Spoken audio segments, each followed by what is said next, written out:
What is up, Kandi Hoochies? It's me, Renee, your host, aka Bassdropprincess. Welcome to this week's episode of Best Kandi Ever, a show where we talk about some of the best candies ever that we've received at shows or festivals, share the awesome memories and how it made us feel, and overall just have some good laughs and a good time. So before we get into it, it would be so great if you guys can please subscribe to my channel, like this video on YouTube, and on iTunes, if you guys can please write a review and rate it. That would be so amazing and would help me out so much. Also, if you're not following me yet, I am on Instagram at Bassdropprincess and Twitter at Bassdropprincess with one S.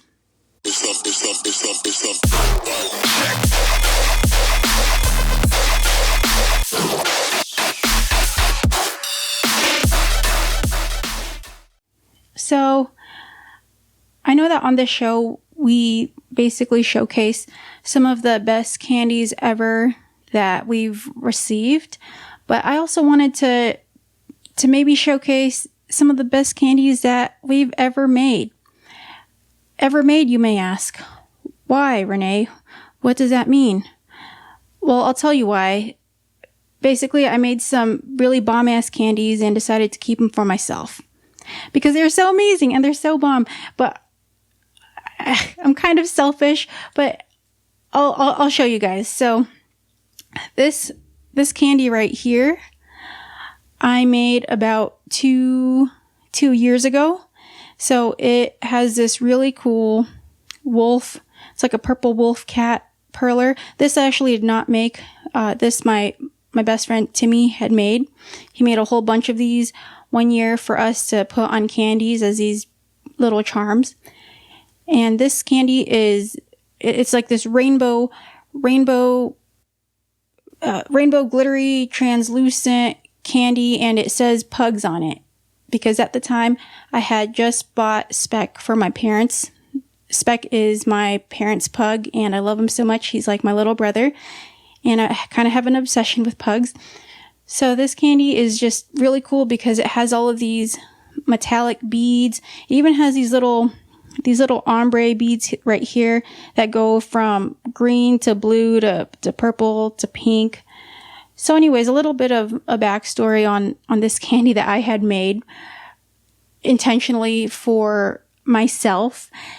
So at the time, I had gotten my really good friend Timmy into raving. So Timmy and I actually went to college together, and we grew really close after graduation and starting to or after we started working together.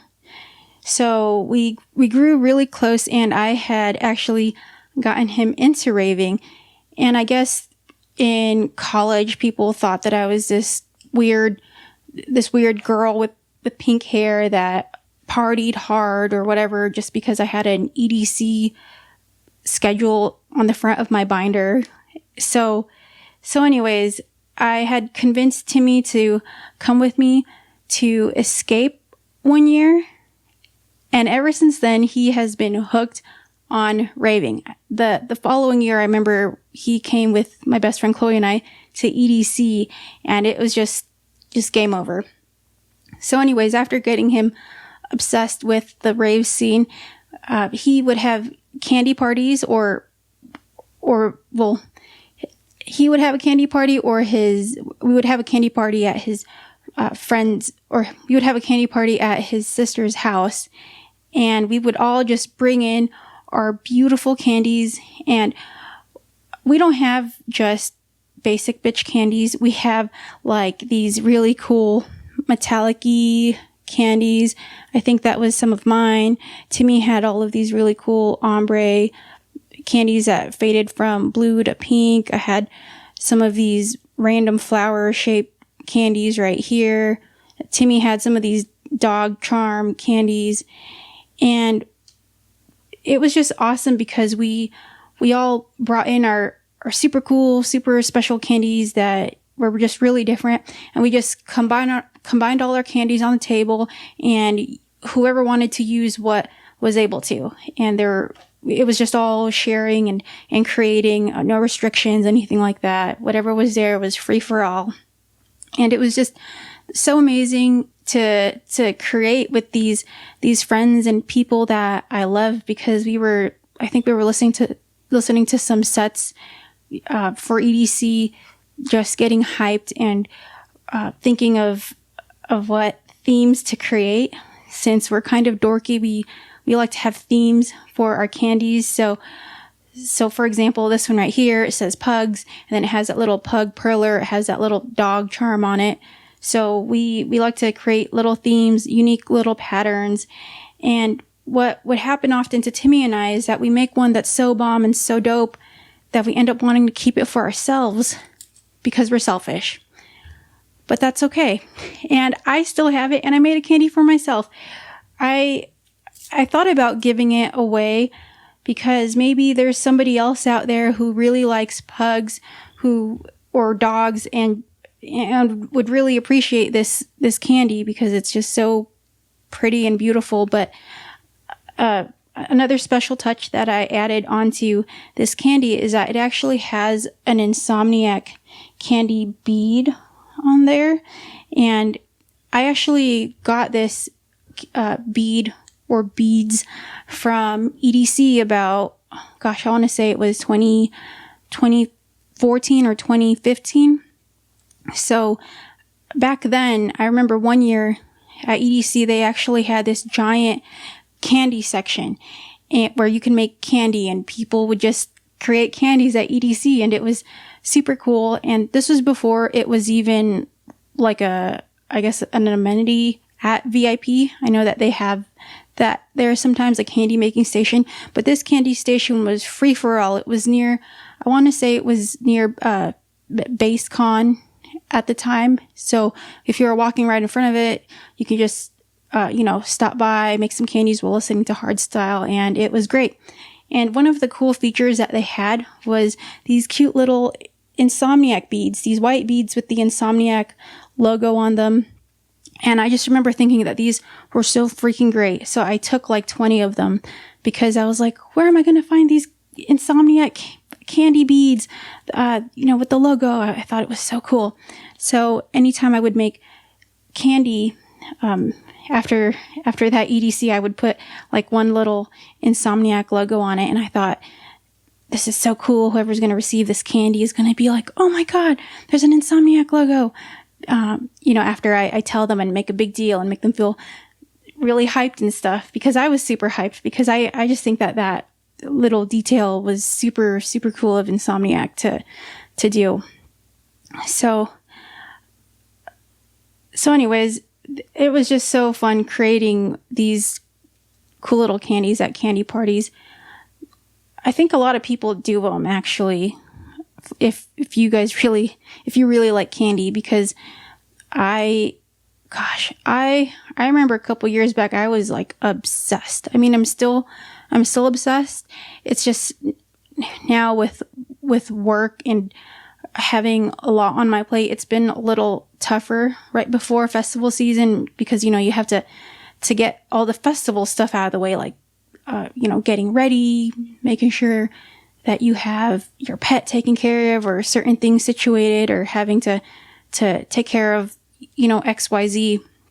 So making candies has been a little difficult. But when I was still in college, or when I was just starting out with, my new nursing job, and I wasn't super busy just yet, Timmy and I, we would create these candies at these really fun candy parties. And it was just something that I just really loved and enjoyed. I remember at one point I wasn't even making candy with anybody.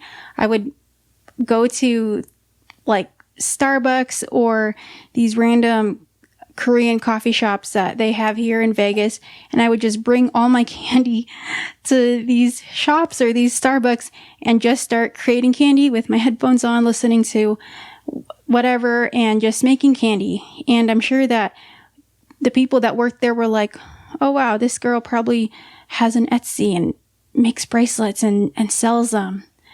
But little did they know, if they knew, if they're part of the scene, they would know that it was festival season, and it was just game on for me to bust out as many candies that I could to give away and trade.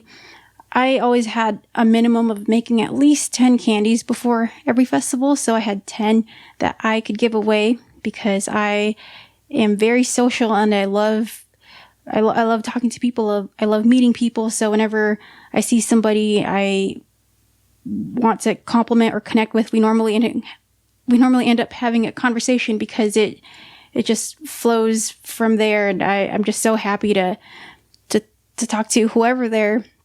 But I would make all these candies at these shops and had a minimum of having at least 10. And I remember Timmy and I, when we went to Escape, we even brought our candies with us, and we would make candies in the hotel room right before, at the time it was Escape. I think it was Escape and Beyond. Whenever we go to any California or SoCal rave, we always end up bringing our candies and making a whole bunch right before, because now that we're a little bit older, it's been a little hard to make all these candies like how we used to back in the day and have all these candy parties.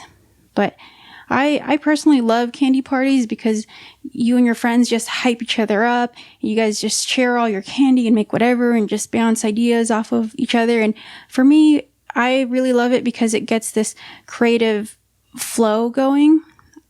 I used to be more creative when I was younger in terms of, I guess, playing instruments, playing songs. I used to play guitar and piano, for those that don't know, when I was younger. Piano since like kindergarten and guitar since I was like 15 in high school. And I used to like to draw a lot. And pretty much after high school, I think that with some people, that creative flow kind of goes away, or it becomes something else. For me, it became more, it basically became makeup. I started working at Sephora when I was 19. So I was a makeup artist there. I worked in color, or whatever they call it now. But that's when I got really creative with makeup. And that was just my new canvas that I used, my new art form. It wasn't necessarily music anymore. Boo. I wish I still played as much. But anyways, it went from being really musically inclined to more makeup inclined. And then from there, the makeup, it just became I wasn't as focused on it as much.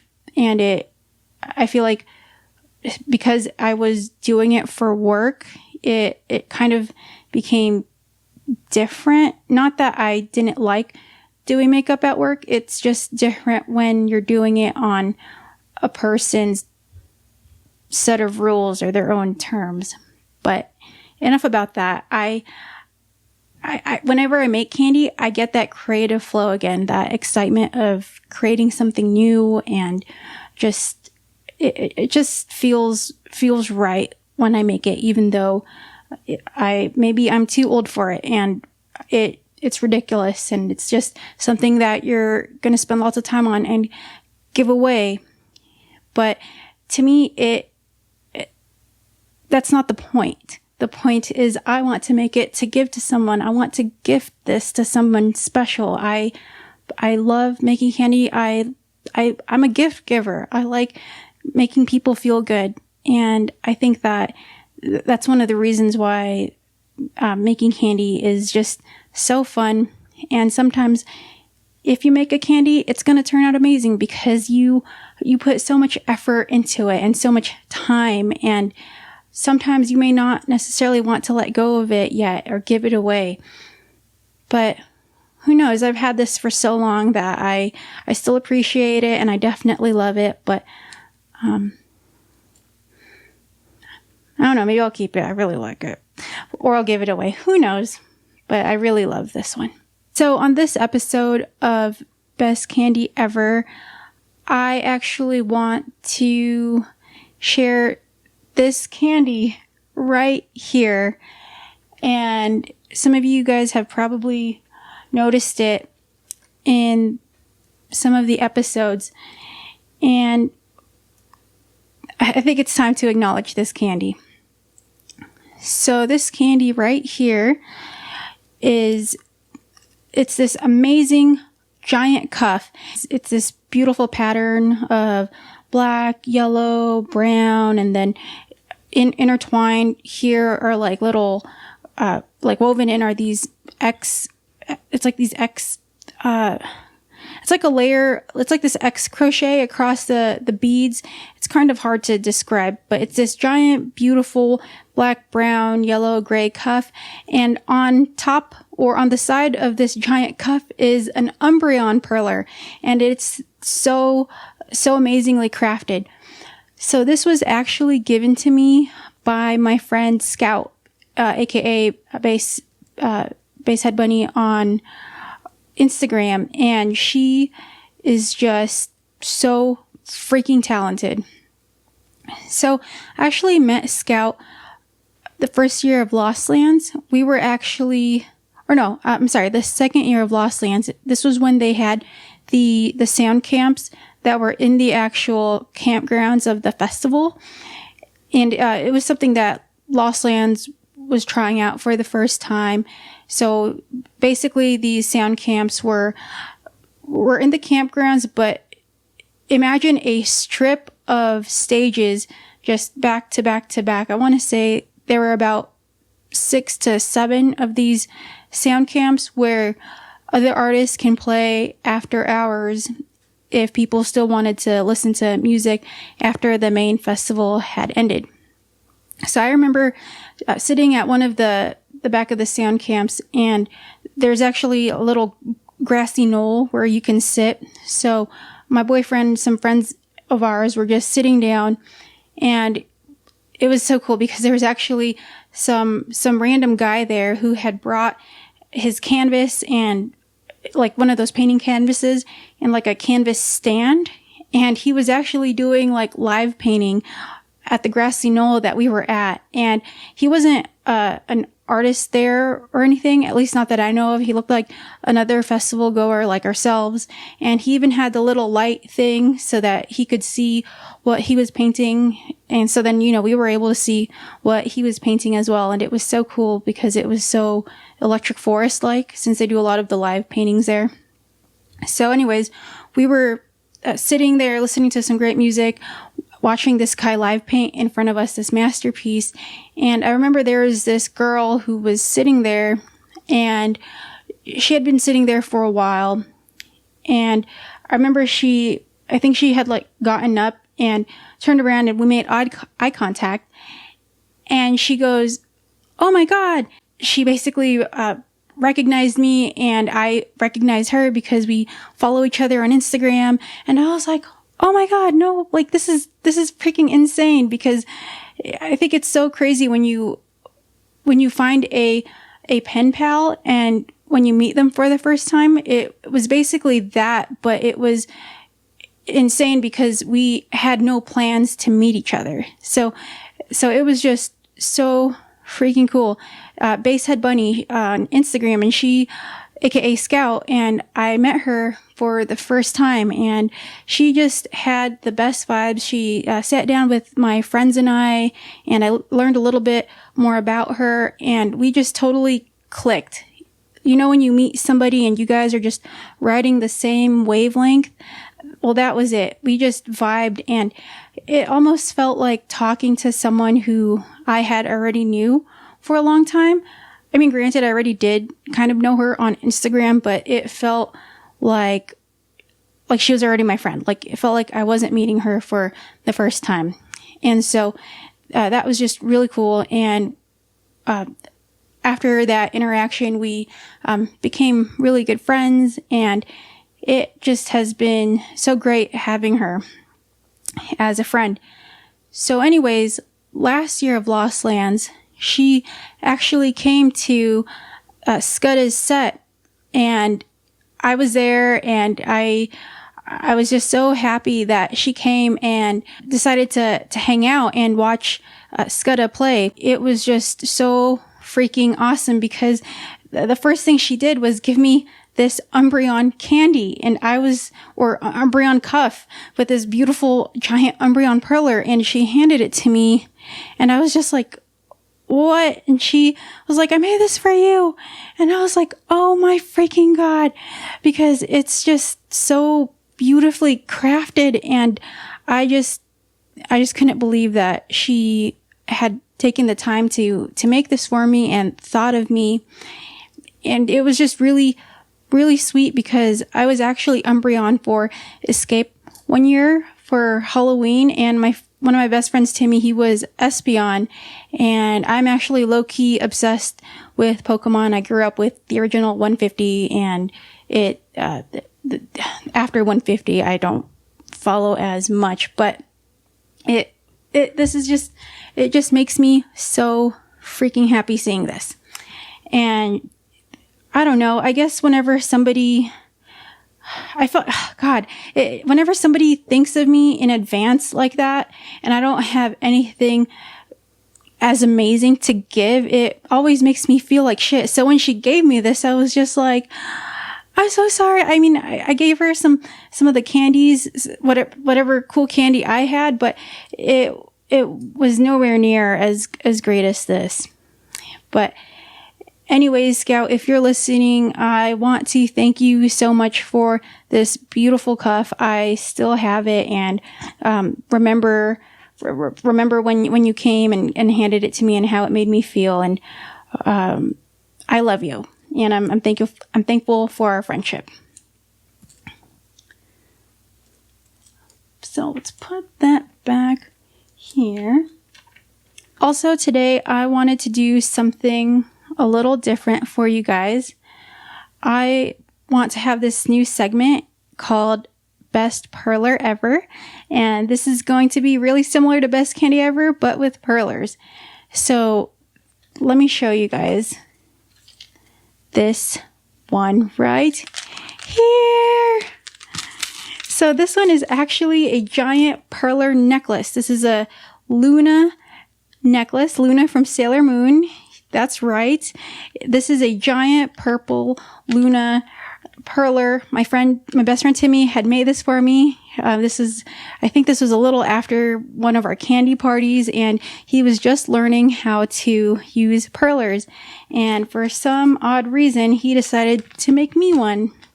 So, and I love you, Timmy. This is so great, and it's just so freaking cool. So this perler necklace is actually one of the very first perler necklaces that I have ever received. And this one is just so special because I love Sailor Moon, and also her cats, Artemis and Luna. And this one is just so special because, well, first of all, I know that someone that I love had made this for me, but there's just so much detail that he put into it. So, I mean, first of all, the perler is almost as big as my hand, but even the little candies that he put on it, they're like these purple, yellow, black, and then some of these candies have this almost like this watercolor design on it, and he just made the pattern so amazingly and so cool because it just matches the Luna pendant perler so well. And then of course it even says Luna on there, like the Luna candy. And I just absolutely love this one. And I think that perlers should be given as much attention as candies, because perlers honestly take a while and a lot of effort too.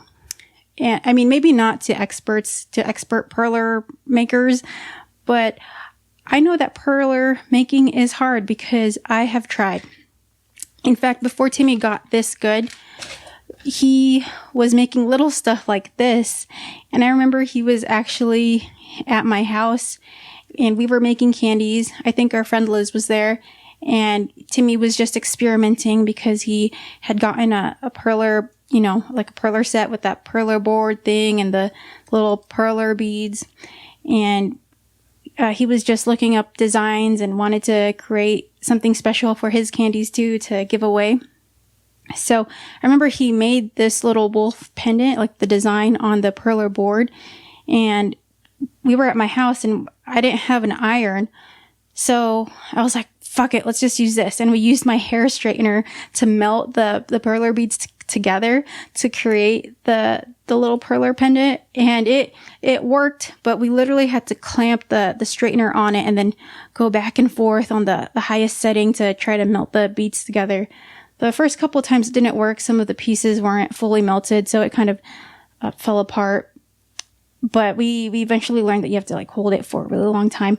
But anyways, that's how I know that perler making is not that simple. Also, if you look at the perler itself, you really have to think about the I guess you have to map out kind of where each perler goes if you want to make a unique shape. For example, like the little moon on Luna. You really have to think of how many little perler beads you need to create that upside down, sideways moon. And also like eyes, like even for the eyes, for Luna's eyes, since it's anime, she has those little sparks in her eyes, those little, they look like glitters or squints, those little stars or sparkle in their eyes, you know?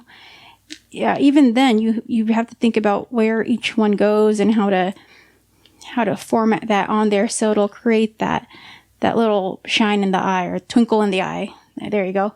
To really make it work, and then looking at it from the big picture. But this is just a really special perler that I love so much. So this is one of the best perlers ever.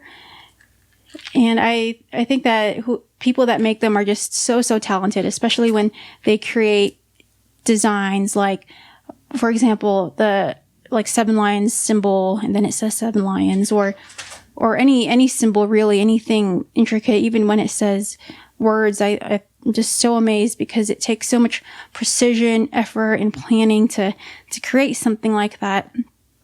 And even for you know, like smaller ones, I think that it's just so amazing, and it's much appreciated whenever I see a perler on a piece of candy or wherever. I think it's just such a cool art form, and is just something really special that ravers do. Also, if you like some wonky fire dubstep, check out Skudda, aka Skudda Music, on SoundCloud and listen to some fire wonky shit. They actually created Vibe Check, which is the song that is in the intro. So if you guys have some candies and some stories that you want to share or want to be featured, go ahead and DM me or at me on Twitter, Bassdropprincess, 1S on Twitter, and then Bassdropprincess, all one word, fully spelled, on Instagram. Anyways, I hope that you guys enjoyed this episode of Best Kandi Ever. So if you haven't yet, please rate and review this on iTunes. It would help Best Kandi Ever out so much. Also, if you haven't subscribed to my YouTube channel yet, please do, and hit the like button on this video. So hope you guys enjoyed, and I will see you, Kandi Crew, next time.